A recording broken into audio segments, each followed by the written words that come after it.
அனைத்து நண்பர்களுக்கும் வணக்கம். உங்கள் ஆஸ்ட்ரோ பழனிசாமிகள் பேசுகிறேன். இந்த காணொளியில் கடகம் ராசி அல்லது கடகம் லக்னத்தில் பிறந்தவர்கள் வரக்கூடிய வாழ்க்கை துணைவர் வரமா சாபமா என்ற தலைப்பில் இந்த பதிவை பார்க்க போகிறோம்.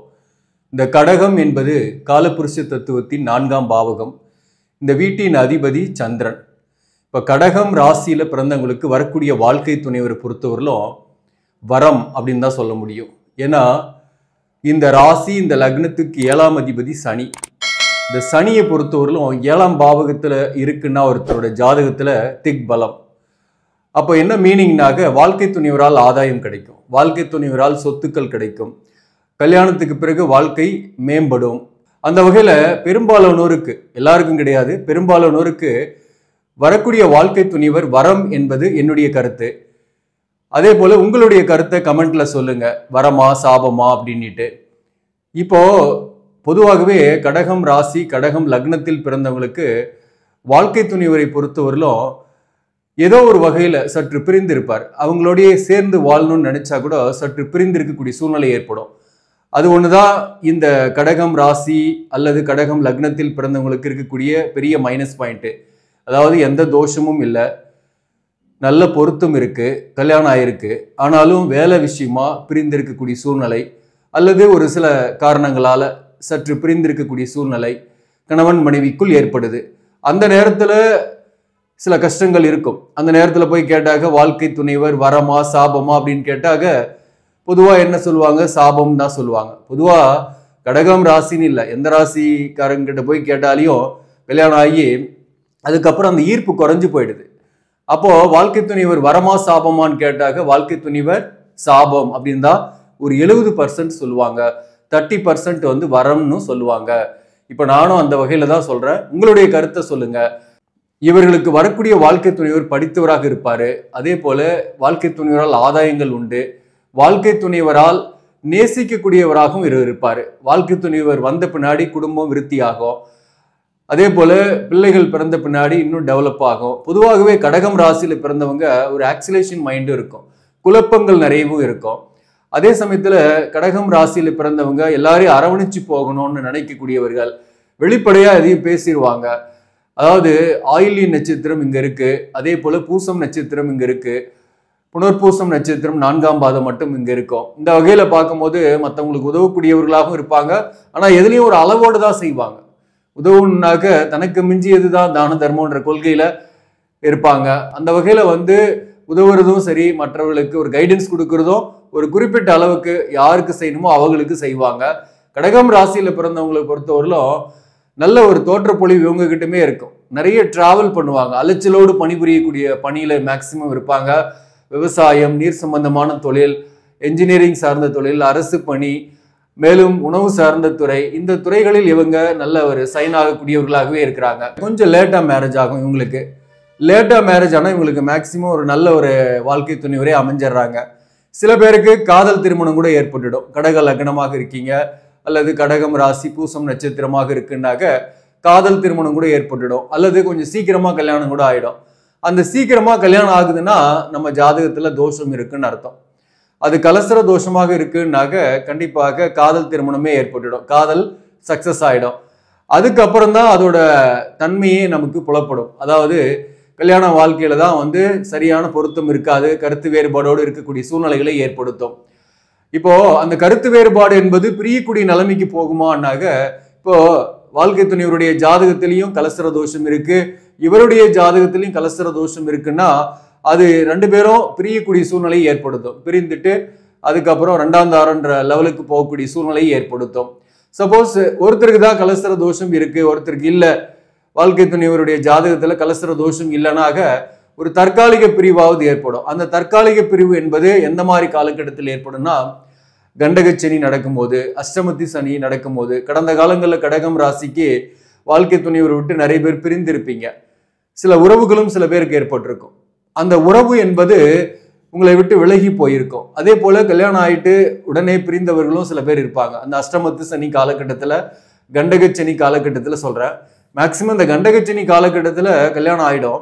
ஆனா அஷ்டமத்து சனி காலகட்டத்தில் பொருத்தம் இல்லை, ஜாதகத்துல தோஷம் இருக்குன்னா அப்பதான் அதோட வேலையை காட்டும். அந்த நேரத்துல சண்டை போட்டுக்கிட்டு பிரிந்து இருக்கக்கூடிய சூழ்நிலைகளை ஏற்படுத்தும்.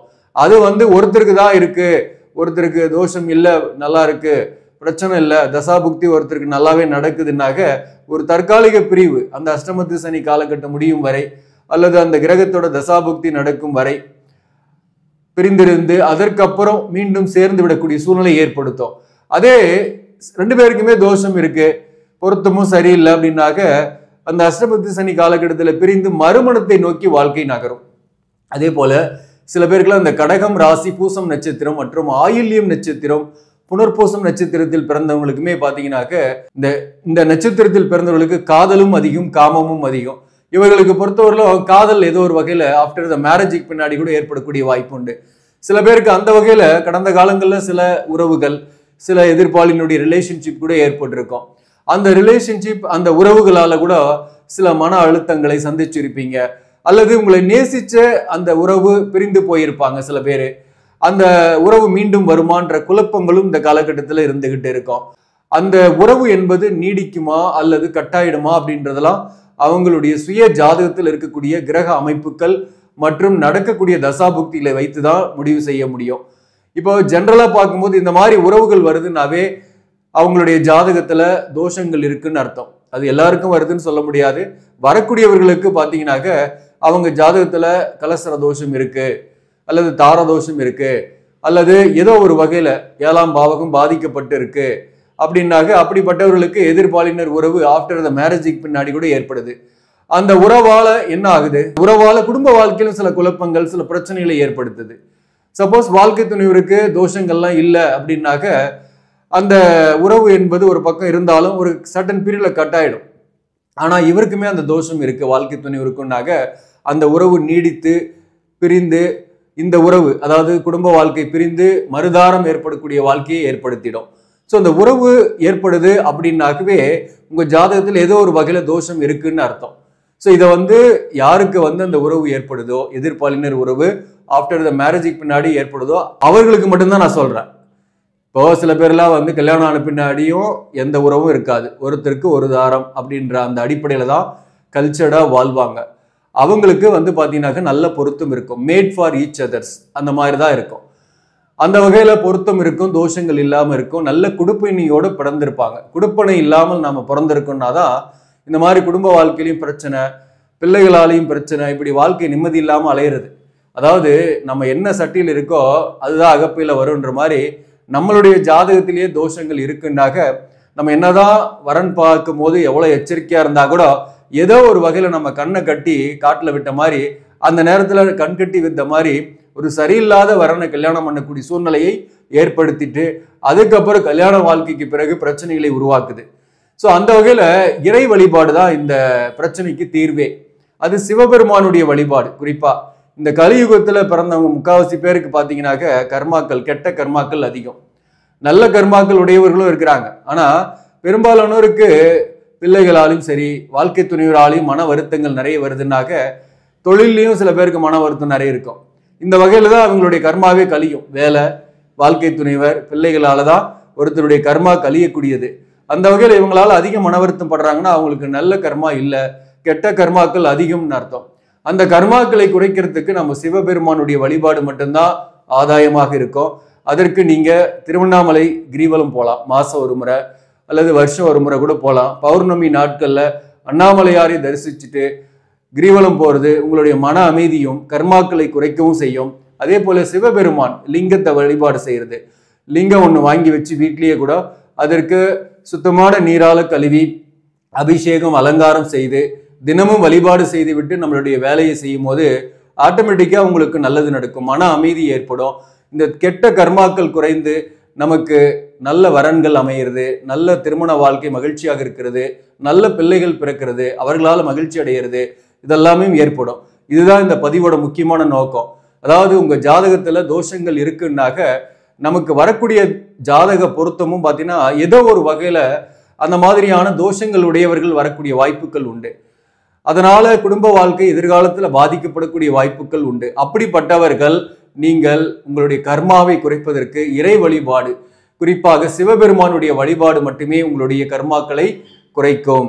அந்த இறை வழிபாட்டின் மூலம் உங்களுடைய நன்மைகளை அடையலாம். மனம் நிம்மதியை அடையலாம்.